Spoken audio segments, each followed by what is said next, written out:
अस्सलाम वालेकुम class. Welcome to my channel lecture के हमने लास्ट लेक्चर नंबर 2 में देखा था लैंग्वेज प्रोसेसिंग सिस्टम्स, जिन्हें हम कज़न्स ऑफ कंपाइलर्स भी कहते हैं। आज हम देखेंगे कंपाइलर के फेसेस और फिर हम देखेंगे सिंपल टेबल क्या होता है, एरर रिपोर्टिंग क्या होता है और बेसिक क्लासिफिकेशन ऑफ एरर्स क्या है बेसिकली। चलिए हम अपना लेक्चर स्टार्ट करते हैं। सबसे पहले हम देखेंगे कि हमारे पास ना जो फेजेस ऑफ कंपाइलर हैं वो क्या हैं। हमारे पास मैंने आपको फर्स्ट वीडियो में बताया था कि हमारे पास फेसेस ऑफ कंपाइलर 6 कंपाइलर हैं फेसेस ऑफ। सबसे पहला है लेक्सिकल एनालिसिस, फिर हमारे पास है syntax analysis, semantic analysis, intermediate code generation, code optimisation and target code generation. इस डायग्राम को देख के आप नज़र आ रहा हो कि ये फेजेस क्या इनपुट ले रहे हैं और क्या आउटपुट जनरेट कर रहे हैं। सबसे पहला जो फेज़ है ना वो सोर्स कोड को एज आ इनपुट ले रहा है और जो स्ट्रीम्स ऑफ टोकन है वो एज आ आउटपुट जनरेट कर रहा है। जो सिंटैक्स एनालिसिस फेज़ है वो क्या कर रहा है, स्ट्रीम्स ऑफ टोकन को एज आ इनपुट लेता है और फिर जो है उसको एज अ आउटपुट में क्या जनरेट करता है, पास ट्री को। ये फेजेस इसी तरह वर्क कर रहे हैं। जो लास्ट फेज से आउटपुट आती है उसको नेक्स्ट फेज क्या करता है, एज आ इनपुट ले लेता है। ये सारी इसकी वर्किंग है कि पास ट्री को as a input semantic analysis phase as a input ले रहा है और फिर आउटपुट में सिंटैक्स ट्री जनरेट कर रहा है। फिर जो इंटरमीडिएट कोड जनरेशन है वो एज आ इनपुट में सिंटैक्स ट्री ले रहा है और आउटपुट में आई आर को जनरेट कर रहा है। जो कोड ऑप्टिमाइजेशन है वो आई आर को एज आ इनपुट ले रहा है और जनरेट कर रहा है कोड ऑप्टिमाइज। फिर code optimise as a input target code generation ले रहा है और एंड पे हमारे पास क्या जनरेट कर देता है, आउटपुट में टारगेट कोड। आपको इन 6 फेजेस के अलावा आपको 2 और चीज़ें नज़र आ रही होंगी, सिंबल टेबल और एरर रिपोर्टिंग। एरर रिपोर्टिंग हमारे पास क्या होता है कि कंपाइलर जब हमारे इन 6 फेजेज में वर्किंग के दौरान जो एरर आता है ना उसको कंपाइलर डिटेक्ट करता है और क्या करता है वो यूज़र को बताता है ताकि यूज़र क्या कर सके, कुछ स्ट्रेटजीज कर सके और उन एरर को सॉल्व कर सके। बेसिकली एरर रिपोर्टिंग ये होता है। आगे हम थोड़ा और देखेंगे, डिटेल में इसको देखेंगे एरर रिपोर्टिंग होता क्या है। और दूसरी चीज़ सिंबल टेबल आप कह सकते हैं कि हमारा इन 6 फेजेस जो है ना जो वर्किंग कार्य होती हैं वो इस सिंबल टेबल की बेस पे कार्य हैं। सिंबल टेबल हमारा मोस्ट इंपॉर्टेंट पार्ट है। सिंबल टेबल क्या करता है, हमारे पास ना इन्फॉर्मेशन स्टोर करता है आइडेंटिफायर्स के बारे में। आगे हम देखेंगे आइडेंटिफायर्स क्या होते हैं। सिंबल टेबल हम जो फेजेस है ना ये इसकी इसकी इन्फॉर्मेशन को यूज़ करके वर्क करते हैं। सिमेंटिक एनालिसिस फेज क्या करता है, सिंबल टेबल को यूज़ करके देखता है कि जो हमने वर्किंग की उसमें कोई एरर तो नहीं आ रहा। अगर उसमें एरर आता है सिंबल के टेबल को यूज़ करके उस एरर को डिटेक्ट करता है। फिर उसके बाद जो सिंटैक्स ट्री क्या करता है उसको आई आर में कन्वर्ट करता है सिंबल टेबल को ही यूज़ करके। सिंबल टेबल बेसिकली हमारे पास ये वर्किंग परफॉर्म करता है। चले आगे हम देखते हैं हमारे पास सिंबल टेबल होता क्या है। सिंबल टेबल क्या है हमारे पास, ये हमारे पास सिंबल टेबल एक डाटा स्ट्रक्चर होता है जिसे लैंग्वेज ट्रांसलेटर यूज़ करता है, किसके लिए, इंफॉर्मेशन स्टोर करने के लिए आइडेंटिफायर्स के बारे में। जैसे मैंने आपको पीछे बताया जो सिंबल टेबल होता है वो इन्फॉर्मेशन स्टोर करता है आइडेंटिफायर के बारे में। आइडेंटिफायर्स हमारे पास क्या होते हैं, वेरिएबल नेम होता है, फंक्शन नेम होता है और हमारे पास क्या होता है, क्लास नेम होता है। ये एक इन्फॉर्मेशन स्टोर करता है आइडेंटिफायर्स के बारे में और दूसरी इन्फॉर्मेशन स्टोर करता है एट्रीब्यूट्स के बारे में।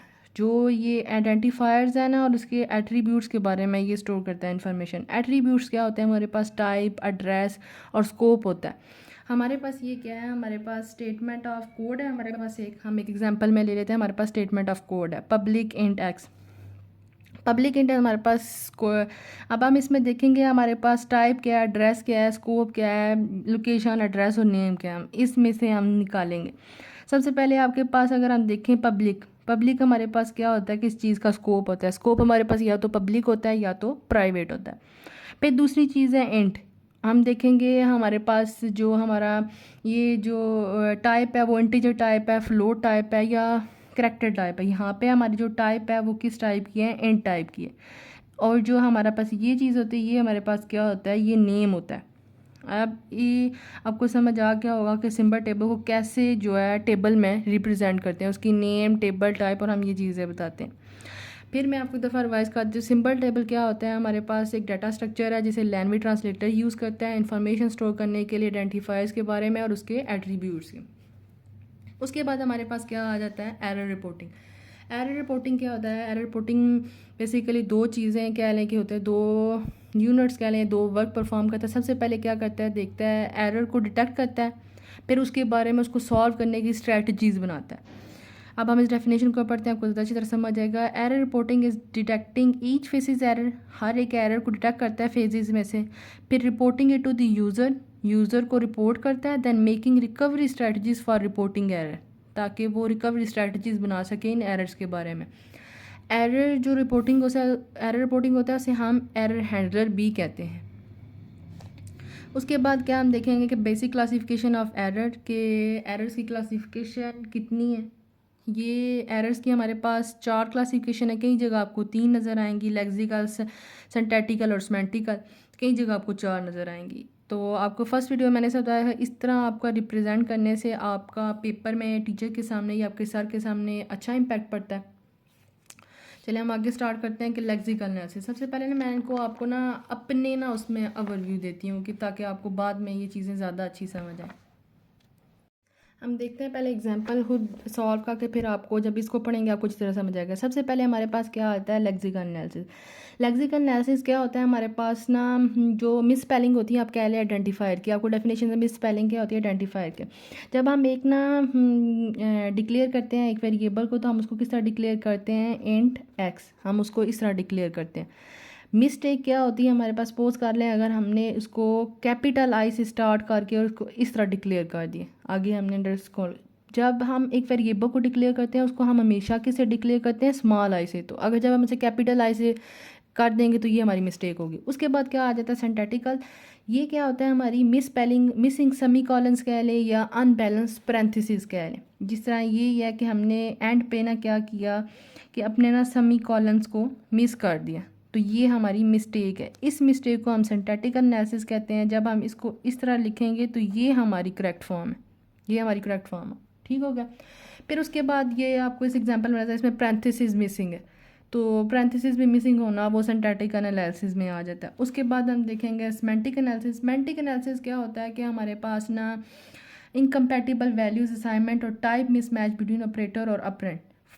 ये क्या होता है कि सपोज करें कि हमने ना स्ट्रिंग टाइप का, एग्जांपल इसके आपको नज़र आ रहा है, हमने ना स्ट्रिंग टाइप का एक वेरिएबल डिक्लेयर करवाया, फिर हम नीचे क्या करें कि हम नीचे आके हम उसमें इंटीजर टाइप का वेरिएबल ऐड कर दें, इंटीजर हम जो है ऐड कर दें।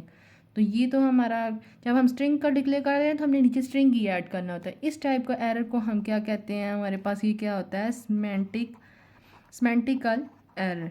इस टाइप के एरर क्या होते हैं हमारे पास, सेमेंटिकल एरर। उसके बाद हमारे पास लास्ट क्या होता है, लॉजिकल एरर। लॉजिकल एरर क्या होता है कि कोड में इनफाइनाइट लूप आ जाए या वो रीचेबल ना हो, तो इस टाइप के एरर को हम क्या कहते हैं, लॉजिकल एरर। हमने 4 एरर्स देखे, lexical error, syntactical error, semantic error and logical error. पहला क्या होता है कि मिस स्पेलिंग ऑफ आइडेंटिफायर्स हो, उसे लेक्सिकल एरर कहते हैं। फिर सिंटैक्टिकल एरर क्या होता है, जिसमें सेमी कॉलर्स और पैरेंथेसिस मिसिंग हो। फिर उसके बाद सेमेंटिकल एरर होता है, उसमें क्या होता है कि हमारा जो है हम ऊपर स्ट्रिंग वेरिएबल डिक्लेयर करें और नीचे हम जो है इंटीजर यूज़ कर दें, तो ये हमारा सेमेंटिकल एरर होता है। उसके बाद लॉजिकल एरर क्या, जिसमें इनफाइनाइट लूप हो। आज का लेक्चर हम यहाँ पे ही एंड करते हैं। आई होप सो कि मेरा लेक्चर आपको समझ आया होगा। आज हमने इन 4 चीज़ों को कवर किया। जो फेजेस की डिटेल है इंशाल्लाह हम नेक्स्ट लेक्चर में स्टार्ट करेंगे। मिलते हैं नेक्स्ट लेक्चर्स में। अल्लाह हाफिज़। अगर आपको मेरा लेक्चर पसंद आया तो सब्सक्राइब कर दीजिएगा, क्योंकि सब्सक्राइबर बहुत ज़रूरी है। Thank you.